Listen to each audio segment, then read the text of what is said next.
gente já falou um pouco do cenário e das oportunidades para se fazer documentário no Brasil hoje, falou um pouco das várias etapas para se produzir um documentário, e agora eu quero falar sobre esse jeito docmaker de fazer documentário. Que essa ideia do docmaker é uma espécie de corruptela, uma mistura do conceito de maker, né?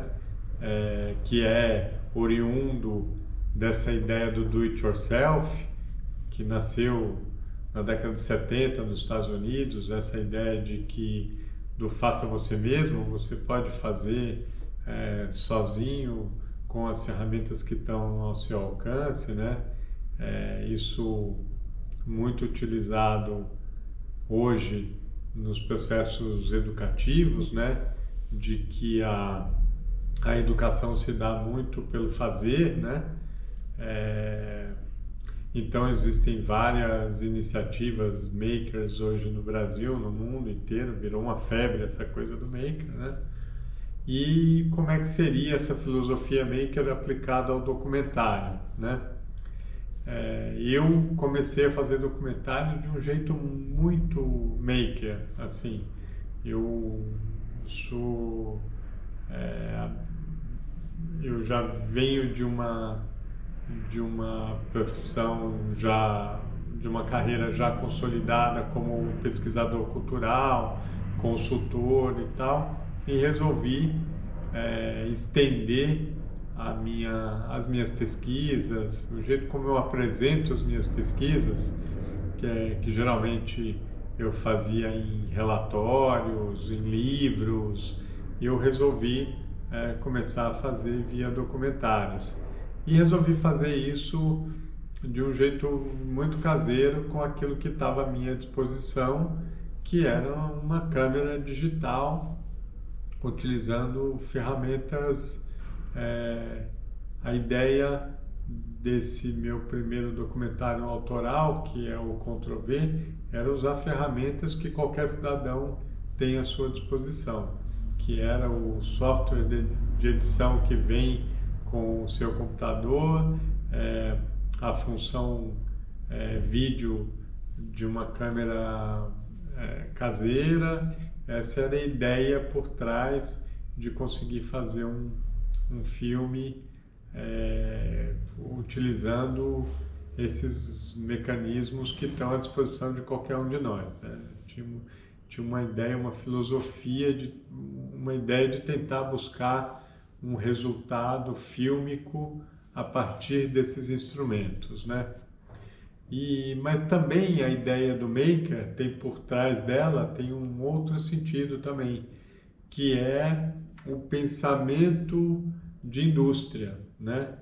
Então se eu puder resumir a ideia do docmakers, é fazer documentários de uma maneira artesanal, caseira, com aquilo que está à sua disposição, mas pensando em indústria.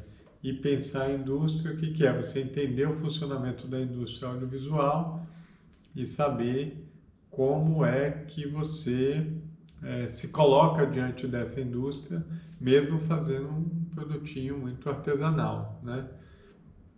Então, eu já falei um pouquinho sobre essa questão da indústria, né? A nossa indústria é uma indústria criativa, ou seja, baseada em propriedade intelectual.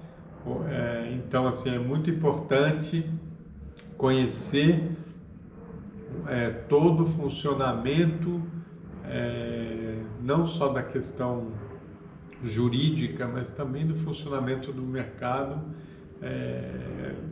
levando em conta que somos uma indústria baseada em propriedade intelectual, né? Ou seja, o produto daquilo que a gente filma, o resultado daquilo que a gente filma é uma propriedade intelectual que a gente vai negociar essa propriedade intelectual com os diversos agentes do mercado, distribuidores, canais, plataformas de vídeo on demand, plataformas de streaming, né? o tipo de contrato, o tipo de relação que se estabelece com essas pessoas ou com essas empresas, né? Com esses agentes de mercado, é de licenciamento. Então é muito importante conhecer um pouco disso, entender que o seu produto final ele é uma conjunção de direitos, né? Você tem direito de, de utilizar aquela determinada imagem, você tem direito sobre aquela determinada trilha sonora, aquela música, você tem uma conjunção de direitos, direitos sobre a sua pesquisa, sobre a sua autoria, né? Você cria uma narrativa, um roteiro, uma ideia original, isso é protegido por propriedade intelectual também. O produto da sua direção, o produto do seu trabalho artístico também é é passível de proteção, né, de propriedade intelectual. Então essa sua obra ela precisa conjugar esses direitos de reprodução, né? Direito de reprodução de imagem, de som e tal. Você congrega tudo isso numa propriedade única e essa propriedade, né? Eu já fiz esse paralelo lá no nosso primeiro encontro, que é o paralelo com a indústria de incorporação imobiliária, né? Então, é isso, você tem uma propriedade e você aluga essa propriedade, no nosso caso a gente licencia essa propriedade. Então não importa se você fez um filme com celular ou se você fez com uma ARRI, que é uma câmera Ultra XYZ com lentes especiais, com aparatos de luz, de som, e não importa se você fez desse jeito ou se você gravou com o seu smartphone, o que importa é que se você conseguiu transformar esse conteúdo em uma propriedade e você consegue licenciar essa propriedade, você está automaticamente atuando nessa indústria, né? A questão é que essa fronteira tecnológica, ela praticamente não existe mais, né? Hoje você tem smartphones que gravam em 4K, você tem equipamentos muito pequenos, né? Como eu estou gravando essa aula aqui com o som direto da câmera de uma GoPro, que também grava em 4K por um custo muito baixo, né? E é uma câmerinha que eu tenho usado bastante, ela tem muita mobilidade e essa em especial, ela tá conseguindo um resultado de áudio bem interessante também. Enfim, existem opções de mercado que você investe muito pouco recurso e consegue ter um resultado muito interessante, né? Aí depende muito do que você quer, né? Com aquilo que você está filmando, né? Então, a gente também precisa pensar a indústria na hora de manejar os equipamentos também, né? Acho que isso é fundamental também, da gente conseguir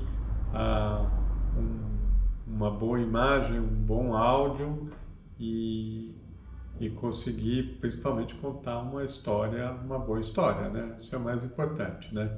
E essa filosofia maker, ela é muito interessante, né? Porque a ideia por trás disso tudo é a gente sair de uma lógica de mercado em que as pessoas, eu tenho visto muito isso no mercado, as pessoas gastam muito tempo desenvolvendo projeto e buscando financiamento. É muito tempo, muita energia, ficam anos nessa, sendo que poderiam estar usando essa energia para fazer o próprio documentário, para sair produzindo mesmo, né? E às vezes você gasta uma energia similar. Isso é claro se você tem internalizada essas competências, essas habilidades todas que a gente falou, né?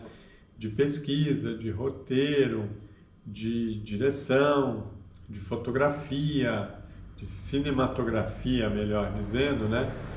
De áudio, de edição, de pós-produção, de distribuição, né? Então, são várias habilidades que a gente precisa congregar, né? Eu tenho visto, eu tenho trabalhado muito com jovens, né?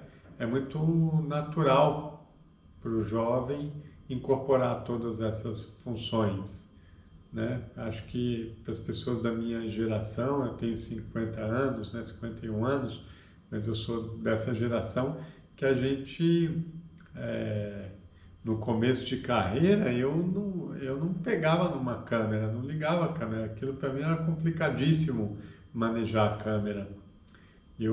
Quando comecei a trabalhar com audiovisual, as ilhas eram ilhas de edição lineares, era muito difícil editar. Você não tinha como pegar um pedaço do filme do fim e colocar no começo e ver como é que fica. Você tinha que definir como é que ficava o filme e você cortava no filme ou na fita também, né? Como no caso do vídeo, na fita você fazia de maneira linear, né? É a mesma coisa de uma máquina de escrever e um computador, e um editor de texto, tipo o Word, né? Que você pode cortar um pedaço aqui e pôr para cá.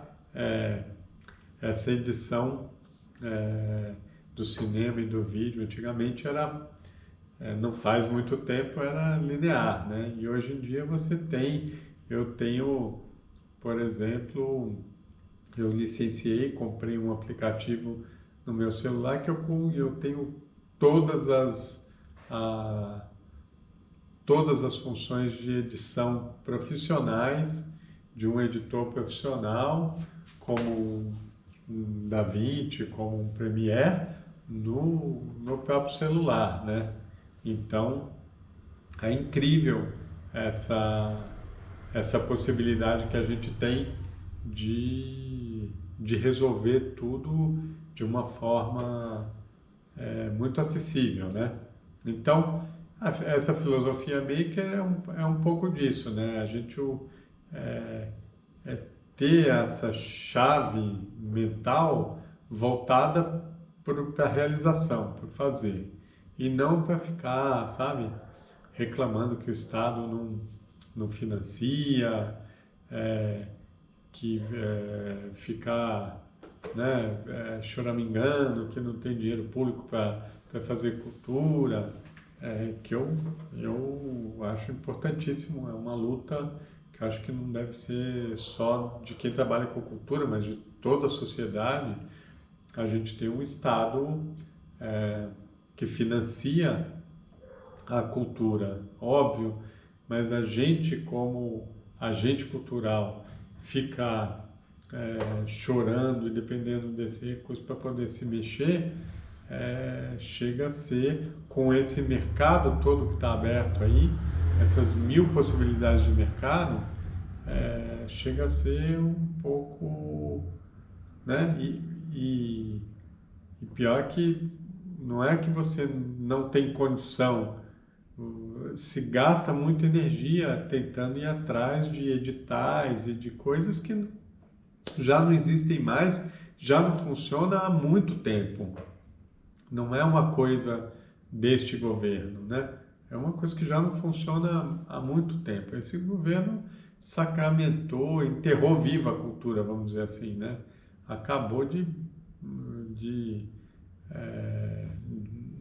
acabar com tudo, né? Mas a gente já vinha num espaço de deteriorização do espaço público, da discussão da relação entre o poder público e as políticas públicas e a cultura, né? Então, eu vejo mil possibilidades, né? Você vê aí grupos como Porta dos Fundos, por exemplo,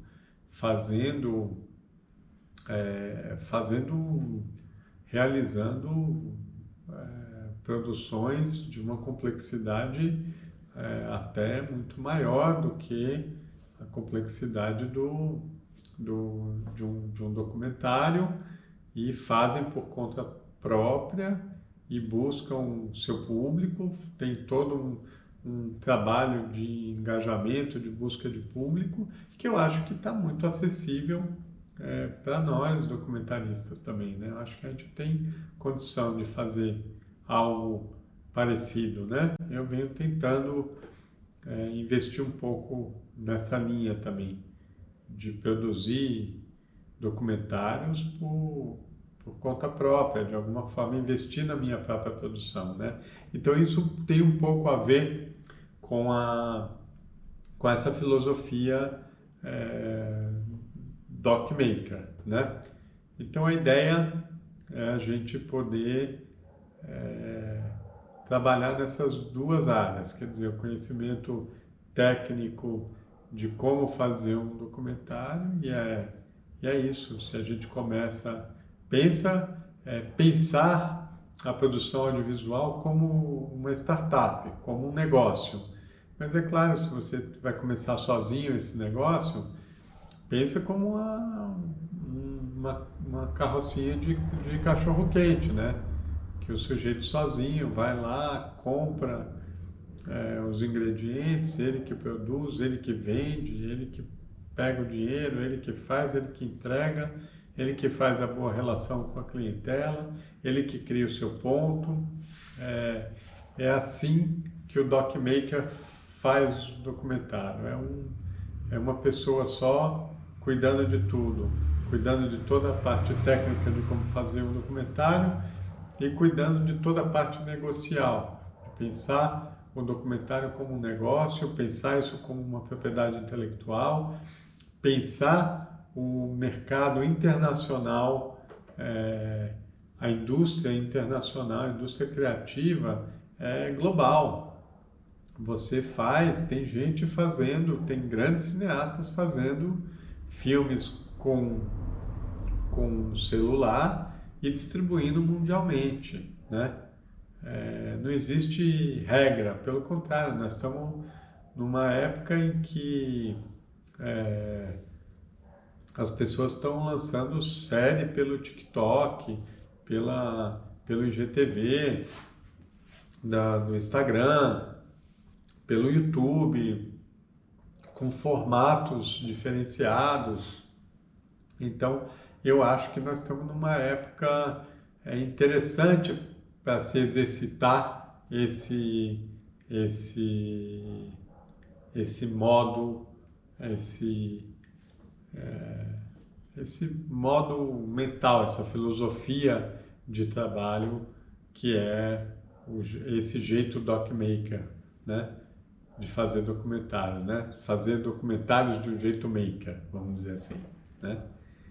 Então é isso, era isso que eu queria conversar com vocês nesse encontro. No próximo a gente vai falar um pouco de um caso concreto de distribuição de impacto. Eu vou mergulhar um pouco mais na distribuição de impacto e eu vou apresentar o meu mais recente filme e vou mergulhar um pouco nessa ideia do documentário expandido, de como é que o storytelling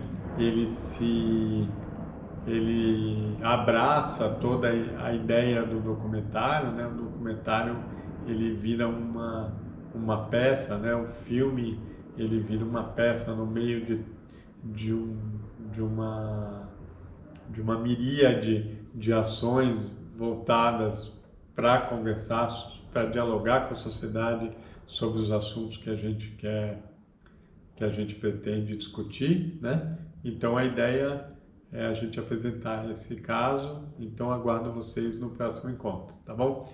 Muito obrigado e até mais.